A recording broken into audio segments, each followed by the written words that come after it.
বন্ধুরা, welcome to spoken English by Rumen sir. আবার সেই গল্পের মাধ্যমে ইংরেজি শেখায়। Learn English through stories.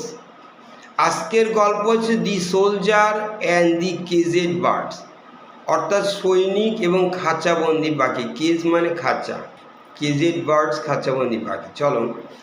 Once a war broke out between England and France. Once মানে একদা একটা যুদ্ধ, ওয়ার মানে যুদ্ধ, war WAR। War broke out মানে স্টার্টেড সাডেনলি, ব্রোক আউট হচ্ছে ফ্রেজাল, হঠাৎ শুরু হয়েছিল, স্টার্টেড সাডেনলি, যেটা বিটুইন ইংল্যান্ড অ্যান্ড ফ্রান্সের মধ্যে। ইন দ্য ওয়ার, যুদ্ধে কী হলো, many English soldiers were imprisoned, অনেক ইংরেজ সৈনিককে বন্দি করা হলো। ইমপ্রিজন্ড মানে বন্দি করা হয়েছিল।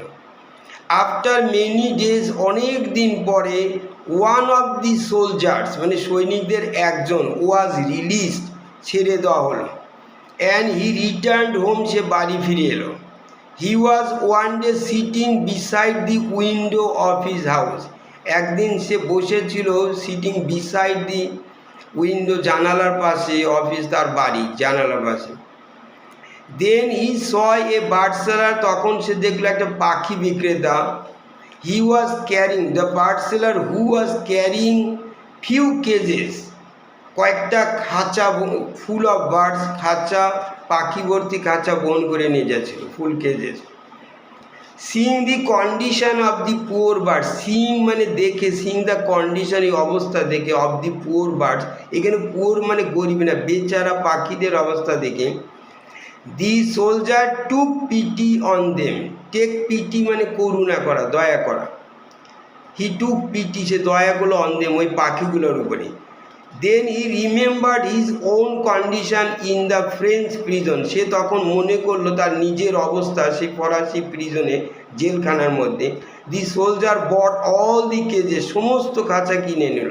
And set the birds free, পাখিদের ছেড়ে দিল। The bird seller said to the soldier, পাখি বিক্রেতা বলল, why did you release all the bird, সব পাখি ছেড়ে দিলে কেন?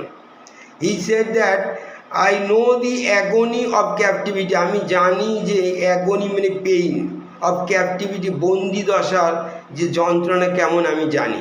এখানে মোরাল হচ্ছে ইন্ডিপেন্ডেন্স ইজ লাইফ, আমরা বলি স্বাধীনতাই জীবন, আর ডিপেন্ডেন্স ইজ ডেথ মানে পরাধীনতা হচ্ছে মৃত্যু। Thank you.